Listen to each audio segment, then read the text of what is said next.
Sup players, TechGGG, and today we're back with another deck profile on this channel. It has been a long time since I last did a deck profile, but in today's video I'm showing you my updated Blackwing deck profile for August 2024. So, without further ado, let's get straight on to this. So first off, we're using 3 copies of Moon, the best starter in the entire deck, and yes, apparently I couldn't find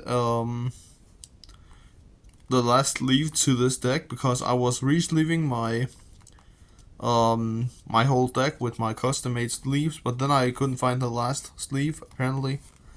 Yeah, I could have just used the older sleeve, but yeah. I will think you survived. The judges to event will probably not, but yeah. The best starter in in the entire deck. If you start off with this card alongside with Branded Regained, it's just Merry Christmas. It's the best starting hand you can have. Next up is 3 copies of Sudri, also one of the best cards in the entire deck. I love to just see, if I can see both of these in the same starting hand, it's perfect. Then we're playing 3 copies of Shamal, and some people actually just cut this down to 2. But I will say you should definitely just play 3, because you never know if you're going to need this card as a tuner. It is a level 4 tuner, so sometimes it will come in handy. Next up, we are using 3 copies of Vada with the small pants on. The only bird with pants on, yeah. Again, one of the best birds in the entire deck. I will say these ratios are perfect for the entire deck. 12 Blackwings like this is just perfect for the deck. For the 1-ups to the Blackwings is 1 Shanga, 1 Zephyrus, 1 Chinook, and 1 Haman. Perfect ratio. I recommend that you don't change this, because sometimes, yes, I have seen people play more than 1 Shanga, but the problem is that with this monster's effect, it's only once per duel, just like Zephyrus's.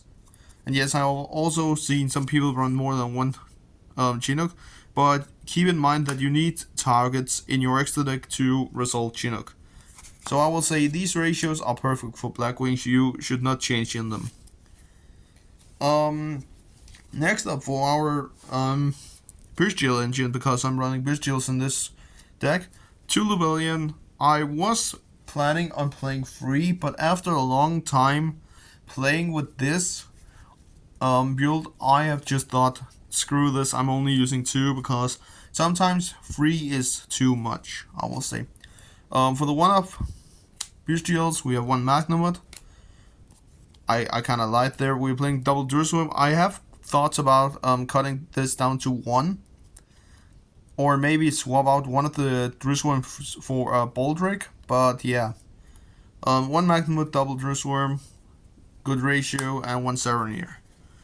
So I will say perfect ratios, 5 Bestials in total. So yeah. For the hand traps, guys, I'm playing a little different form for ratio, and I just hit my camera as well. That was not healthy. There you go. I'm sorry. I'm playing a okay variety of hand traps, I will say. Let's just move these. 3 Ash, because you need to Ash some of the most important effects in the entire game. 3 Veiler, double Nibiru, and 3 Imperm. So that is my basic mandatory hand traps, I will say. If I should say something, I would probably swap out cards like maybe Ash and Veiler for board breakers instead, because sometimes I just feel like that hand traps doesn't do enough. And we're playing 1 Assault Synchron for our Small World Bridge, and also a level 2 tuner, because you never know when you're going to need one. But I will say for the hand traps, the ratios can be different. It depends a lot on how you what matchups you expect, I will say. Where I play locals, hand traps is definitely going to do a lot more than board breakers most of the times. So that is why I had decided to bump up hand traps instead of ward breakers. But I have also surprised people when I played cards like evenly matched in the main deck. For the spells, we are using double Whirlwind and one Black Feather Whirlwind. Perfect ratio. Do not change in this. If you're changing it in this, it's basically because that you are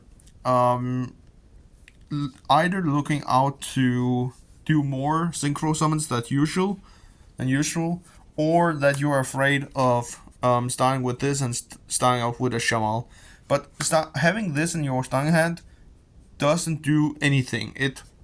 It's perfect still, even though that you start out with the card. So yeah, it's not game over if you start out with Feather Whirlwind and Shamal in your first starting hand. Free Prosperity, I've decided to pump this up to 3, and you will see it in my X deck why. So yeah, I would basically just only play 2.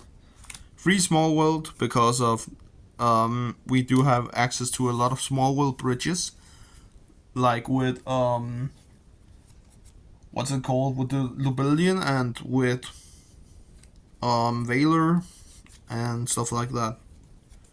For the last spells, 1 Call by, 1 Regained, and 1 Rank Up Magic Variance Force.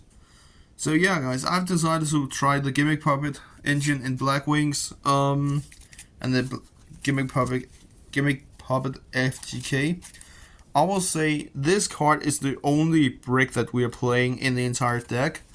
Of course, there are some times where you can brick with just your normal, what's it called, your normal ratios, but this is the only real brick, I will call it, in the entire deck. So yeah, guys, let's go into the extra deck. So for the extra deck, first we're taking Synchros, double Assault Dragon, double Blackwing Dragon, and I decided to bump this up to 2 because of Chinook. So usually I'm summoning out that one, using it to overlay into my Gimmick Puppet monster. And yeah, the other one is basically just for Chinook. So it has a valuable target, I will say. Blackwing Synchros, 1 Power Storm, 1 Nothung, and 1 Full Armor. I will say these ratios, guys, are the best ones. If I had space in my extra deck and in my main deck, and the clever viewer might, if you have counted, I'm actually running 46 just for this video, because usually I don't want to play this in main deck. I would rather side it out. I would rather side this card out and make the FTK 1 turn in a match. I don't want to win on the FTK. What's it called? I don't want to win for the FTK every single turn. I would rather play and use all my skills to win one of the games, and then just FTK game 2 or FTK game 1, and then my opponent will bait, and then I will bait my opponent and he will side in cards against the FTK combo, and then I can play cards like Prosperity and remove the whole FTK engine from my extra deck. But again, if I wasn't going to play the FTK, I would probably bump this up to 2 because of stun decks and stuff like that. You can't play over this card. Runic cannot play over this. They would rather take out you instead of trying to get rid of this, but they can't get rid of it because it's unaffected and it has a lot of attack points and defense points. 1 Chaos Angel, 1 Draco Berserker, 1 Dispaler for the rest of the synchros that I'm playing. And now for the Gimmick Puppet FCK, I'm playing the 2 new Gimmick Puppets and 1 Beals because of that. So yeah, with the new Chaos XC's Gimmick Puppet, you can revive Beals to your opponent's side of the field and make Assault Dragon, and then you basically burn for game and FTK. And for the last cards, guys, in the entire deck, I'm playing 1 Vistrix and 1 SP Little Knight. Sometimes this comes in handy, I will just say that. and sometimes it's just a brilliant mic that I'm gonna use it for Prosperity Bridge. But yeah, guys, that was everything for this deck profile. I hope you enjoyed, and I will also be making a combo guide to all of you guys out there. So yeah, if you want to look forward to that, make sure to leave a like and subscribe to the channel so you won't miss it. But that we'll just see each other next time. Peace out.